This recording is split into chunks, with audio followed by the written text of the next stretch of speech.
అందరికీ నమస్కారాలు. మొన్న జరిగినటువంటి స్టీల్ ప్లాంట్ ఇన్సిడెంట్ గురించి మాట్లాడడానికి రావడం జరిగింది. చాలా బాధాకరమైన విషయం. ఎందుకంటే మనందరికీ తెలుసు, స్టీల్ ప్లాంట్ అనేది విశాఖపట్నానికి మరి ఆంధ్రాకి ఒక గౌరవకరమైనటువంటి స్టీల్ ప్లాంట్. కేంద్ర ప్రభుత్వం సహకారంతో దాన్ని ఎస్టాబ్లిష్ చేసి నడపడం జరుగుతుంది. ఈ ఆర్ఎన్ఎల్ ప్లాంట్లో ఇలాంటి ఇన్సిడెంట్ జరగడం చాలా బాధాకరం. ఒక ఎస్ఎంఎస్ ఫర్నెస్ నుంచి ఎస్ఎంఎస్ ఫర్నెస్ 2 నుంచి మొదటిగా ఒక ప్లాంట్ బ్లాస్ట్ అవ్వడం, అక్కడ ఫర్నెస్ బ్లాస్ట్ అవ్వడం వల్ల 3 గంటల 57 నిమిషాలకి ఒక యాక్సిడెంట్ జరిగింది. అందరూ కూడా వెంటనే అలర్ట్ అవ్వడం వల్ల అక్కడ పనిచేసే వ్యక్తులందరూ కూడా బయటకు రావడం జరిగింది. కానీ రెండో బ్లాస్ట్ ఏదైతే ఉందో ఎస్ఎంఎస్ 1 ప్లాంట్లో 4.25 గంటలకు జరిగింది. ఈ ప్లాంట్లో ఉన్నటువంటి 8 మంది ఎంప్లాయీస్ ఎవరైతే అక్కడ పనిచేస్తున్నారో వాళ్ళు తప్పించుకోలేని పరిస్థితుల్లో ఉండడం వల్ల వాళ్ళు ఆ యాక్సిడెంట్లో మనం కోల్పోవడం జరిగింది. చాలా బాధాకరం. ఎందుకంటే ఇన్సిడెంట్లో ఇంకొక 6 మంది కూడా గాయపడ్డారు. గాయపడినటువంటి వ్యక్తులు కూడా వెంటనే హాస్పిటల్కి పంపించడం జరిగింది. హాస్పిటల్లో ట్రీట్మెంట్ ఇవ్వడం జరుగుతుంది. కానీ ఈరోజు మార్నింగ్ కూడా దురదృష్టం, ఒక వ్యక్తి కూడా మనం కోల్పోవడం జరిగింది. అయితే ప్రధానంగా ఇక్కడ ఇలాంటి యాక్సిడెంట్స్ జరగడం చాలా బాధాకరం. ఎందుకంటే సేఫ్టీ నార్మ్స్ ఎన్ని క్రియేట్ చేసినా, ఎంత మానిటర్ చేసినా ఇండస్ట్రియల్ ఇకోసిస్టంలో ఇలా యాక్సిడెంట్లు ఆడడం అనేది ఖచ్చితంగా మనం ఇప్పుడు కూడా భవిష్యత్ కాలంలో ఒక అలర్ట్ సిస్టమ్ అనేది పెట్టుకోవాల్సిన పరిస్థితి ఉంటుంది. కానీ ఇలాంటి ఇన్సిడెంట్ అనేది జరగడం చాలా బాధాకరం. ఎందుకంటే తన ఉపాధి కోసం అని చెప్పి ప్లాంట్లోకి వచ్చి పనిచేసి అటు బ్లూ కాలర్ కానీ వైట్ కాలర్ కానీ ఇంజనీర్స్ కానీ ఒక ప్రొడక్షన్ యాక్టివిటీ చేస్తున్నప్పుడు, వాళ్ళు వృత్తిరీత్యా పని చేస్తున్నప్పుడు ఈ రకమైనటువంటి యాక్సిడెంట్ జరగడం ఖచ్చితంగా ఆ కుటుంబాన్ని వెనక్కి తీసినటువంటి పరిస్థితి ఉంటుంది. సో వాళ్ళందరికీ కూడా ప్రభుత్వం వెంటనే స్పందించి అక్కడ అటు కేంద్ర రాష్ట్ర మంత్రులందరూ కూడా అటెండ్ అవ్వడం జరిగింది. వెంటనే అక్కడ కేంద్ర మంత్రులు కూడా రావడం జరిగింది. కుమారస్వామి గారు కానీ, సంబంధించిన శాఖ మంత్రివర్యులు, అలాగే మన రామ్మోహన్ రెడ్డి గారు, అలాగే శ్రీనివాస్ వర్మ గారు, మినిస్టర్ ఆఫ్ స్టేట్ అఫైర్స్, ఆయన కూడా వెంటనే వెళ్ళి సంఘటనా స్థలాన్ని పర్యవేక్షించి అసలు భవిష్యత్తులో ఎలాంటి యాక్సిడెంట్ జరగకుండా ఎందుకు జరిగింది, ఎలా జరిగిందని పూర్తిగా విశ్లేషణ చేస్తూ, మరి అలాగే ఉన్నటువంటి యాక్సిడెంట్లో ఎవరైతే కోల్పోయారో వాళ్ళ కుటుంబాలను కలిసి వాళ్ళకి ధైర్యం నింపే ప్రయత్నం కూడా చేయడం జరిగింది.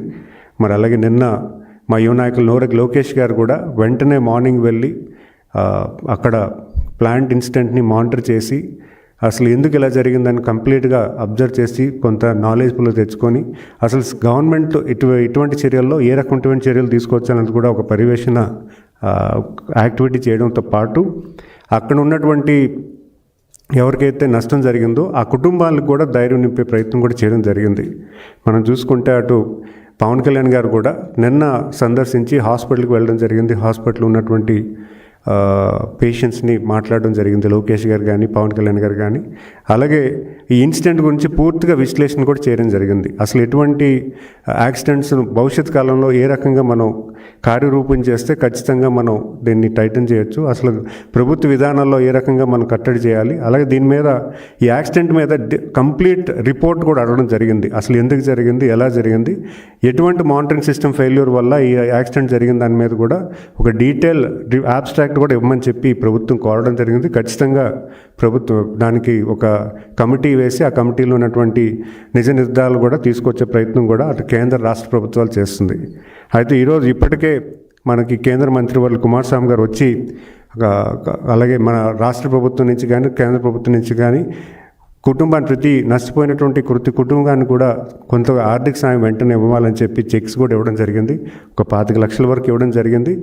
మళ్ళీ అలాగే వాళ్ళకి నష్టపరిహారం కింద కేంద్ర రాష్ట్ర ప్రభుత్వాల నుంచి భవిష్యత్ కాలంలో అన్ని రకాలుగా ఒక 2 కోట్ల రూపాయల వరకు కూడా వాళ్ళకి ఆర్థిక సాయం అందించాలని కూడా ఒక ఆలోచన చేస్తున్నారు. అలాగే అంతేకాకుండా ఒక పర్మనెంట్ ఎంప్లాయ్మెంట్ కూడా ఇవ్వడం చేయడానికి, వాళ్ళ పిల్లలు చదివించుకోవడానికి పూర్తిగా సాయం ఇవ్వడానికి, అలాగే క్వార్టర్స్లో ఉండడానికి సదుపాయాలు కల్పించడానికి కానీ, అలాగే కాంట్రాక్ట్ ఉద్యోగులు ఎవరైతే మనం నష్టపోయామో వాళ్ళు కూడా 1 కోటి రూపాయల వరకు ఆర్థిక సాయం వచ్చేలాగా కార్యరూపం చేయడానికి, ఇవన్నీ కూడా ఈ మొన్న మన కేంద్ర రాష్ట్ర మంత్రులు కానీ మన డిప్యూటీ చీఫ్ మినిస్టర్ గారు కానీ లేదా మన యువ నాయకులు లోకేష్ గారు కానీ వెళ్ళి వాళ్ళ కుటుంబాలకి ధైర్యం నింపి, ఎందుకంటే ఆ జరిగినటువంటి ఇన్సిడెంట్లో ఎటువంటి అనాలిసిస్ జరగకపోయినా కానీ ఖచ్చితంగా నష్టపోయిన కుటుంబాలకి మనం న్యాయం చేయాలి, ఆ కుటుంబాలకి ధైర్యం నింపే ప్రయత్నం చేయాలని ఈరోజు పూర్తి స్థాయిలో ప్రభుత్వం పనిచేస్తున్న తరుణంలో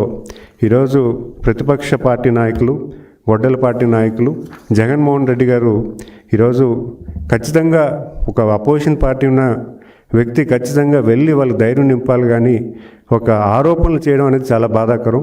అంటే లేనిపోయిన ఆరోపణలు, అంటే ధైర్యం నింపి ప్రభుత్వం ఖచ్చితంగా మీకు న్యాయం చేకూరుస్తామని ఒక మాట ఇవ్వాలి తప్పించి ఈరోజు వచ్చి ఒక ఆరోపణలు చేసి ఆ ఆరోపణలో కూడా స్టీల్ ప్లాంట్లో ఉంచి ఉద్యోగాలు తీసేస్తున్నామని చెప్పారు.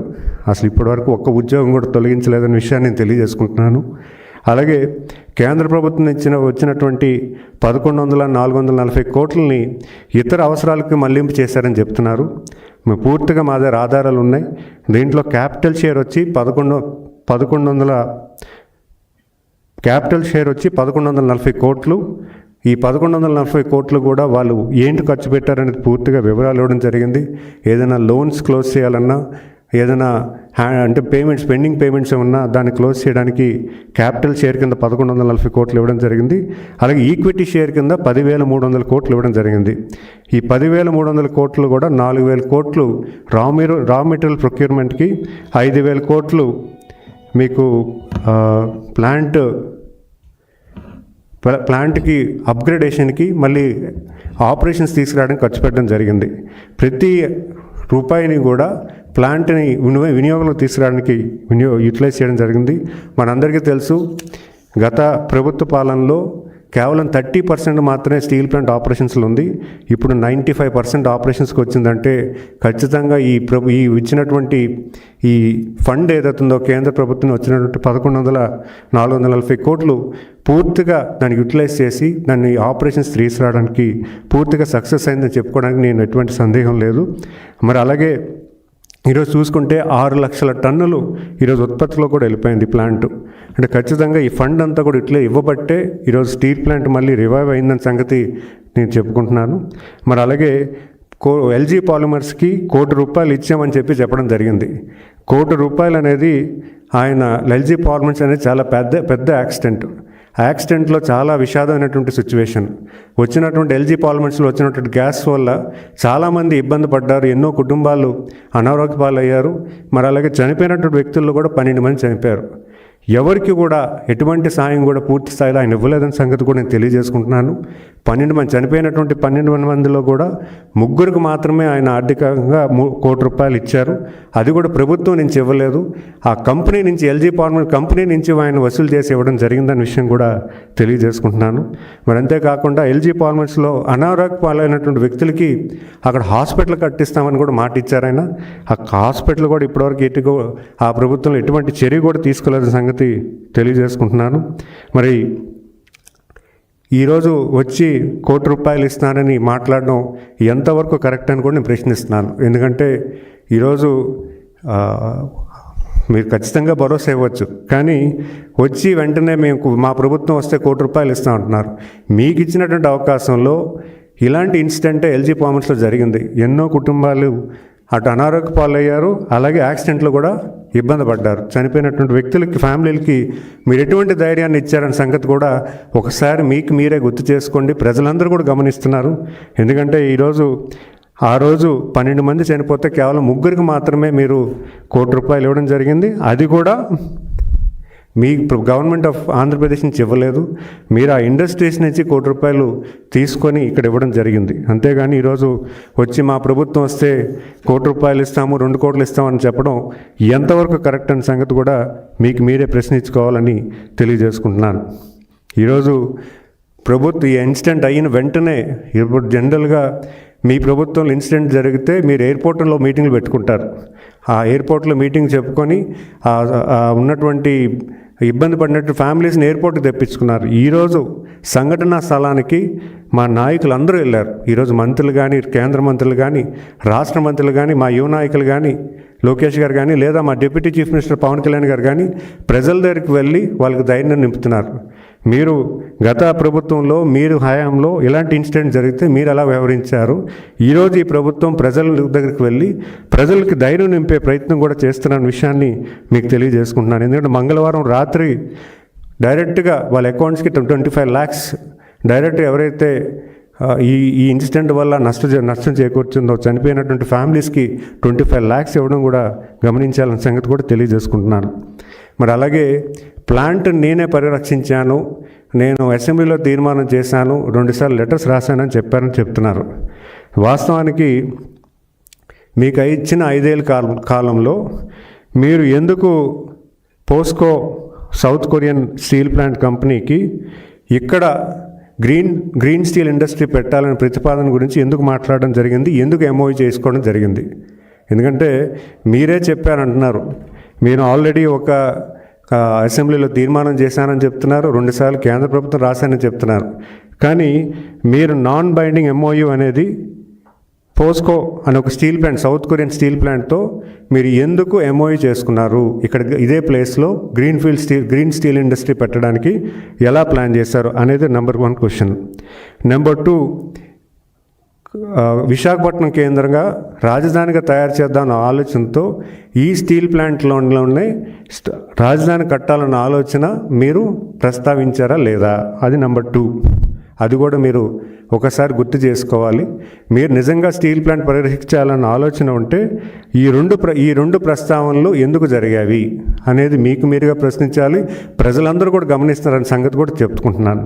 మరి అలాగే కూటమి ప్రభుత్వం ఏర్పడిన వెంటనే గౌరవ ముఖ్యమంత్రి గారు డైరెక్ట్గా ప్రధానమంత్రి గారి దగ్గరికి వెళ్ళి ఈ స్టీల్ ప్లాంట్ అనేది మా ఆంధ్రుల హక్కు, ఖచ్చితంగా ఈ స్టీల్ ప్లాంట్ అనేది ఒక నమ్మకం, మీ కేంద్ర ప్రభుత్వం మాకు ఇచ్చేటటువంటి నమ్మకం అని చెప్పి గౌరవ ముఖ్యమంత్రి గారు రిక్వెస్ట్ చేసిన తర్వాతే కుమారస్వామి గారు కేంద్ర మంత్రివర్యులు స్టీల్ ఇండస్ట్రీ మంత్రివర్యులు ఆయన మన విశాఖపట్నం స్టీల్ ప్లాంట్కి సందర్శించి వెంటనే 500 కోట్లు ఇచ్చి స్టీల్ ప్లాంట్ ప్రైవేటైజేషన్ అవ్వదు అని ఖచ్చితంగా చెప్పడం అనేది వాస్తవమా కాదా? మరి మీకు ఇచ్చినటువంటి కాల పరిమితంలో ఇది ఎందుకు చేయలేకపోయారు అనేది మీరు ప్రజలకు చెప్పాల్సినటువంటి సమాధానం. ఎందుకంటే మీరు ప్లాంట్ని పరిరక్షించేది నేనే అని చెప్తున్నారు కాబట్టి ఇది మీకు ఇచ్చిన 5 ఏళ్ళ కాల పరిమితంలో ఎందుకు చేయలేకపోయారనే విషయాన్ని మీరు తెలియజేయాలని కోరుకుంటున్నాను. ఎందుకంటే ఈరోజు రాజకీయాల్లో ఉన్నాము, ప్రజా శ్రేయస్ గురించి మనం మాట్లాడాల్సిన అవసరం ఉంది. రాజకీయాలు అనేది ఇలాంటి దుర్ఘటన సంఘటనలో కూడా మీరు రాజకీయంగా యూటిలైజ్ చేసుకొని ప్రజలను తప్పుగా పెట్టే ఆలోచన చేస్తే మాత్రం ఖచ్చితంగా ప్రజలు ఎవరు కూడా ఆక్షేపించేది లేదు. మీరు గతంలో చేసింది ఇదే, ఇప్పుడు అదే చేస్తున్నారు. మీరు ప్రజల గురించి ఆలోచించండి. ఇలాంటి సంఘటనలు జరగడం చాలా బాధాకరం. ఇలాంటి సంఘటన కూడా మీరు రాజకీయంగా వాడేయడం అనేది ఖచ్చితంగా అది కరెక్ట్ కాదు. అది మీ గొడ్డలపాటి నేచర్ని మార్చాల్సిన అవసరం మీకు ఉంటుందని సంగతి ఖచ్చితంగా తెలియజేసుకుంటూ, ఎందుకంటే ఈరోజు మీరు ఒక బాధాకరమైనటువంటి కుటుంబాల దగ్గరికి వెళ్ళి ఇవన్నీ ప్రస్తావన చేస్తున్నారు. అక్కడికి వెళ్ళి వాళ్ళు ఓదార్చకుండా మీరు వెళ్ళి మా పాలన అయితే ఎలా ఉంటుంది, మీరు మళ్ళీ మాకు ఓటేయండి, రేపొద్దున ఎలా చేస్తామని చెప్పడం అనేది ఎంతవరకు సబబు అనే సంగతి మీకు మీరే ప్రశ్నించుకోవాలని ఈ వేదిక ద్వారా మిమ్మల్ని రిక్వెస్ట్ చేస్తున్నారని కోరుకుంటున్నాను. ధన్యవాదాలు. Thank you.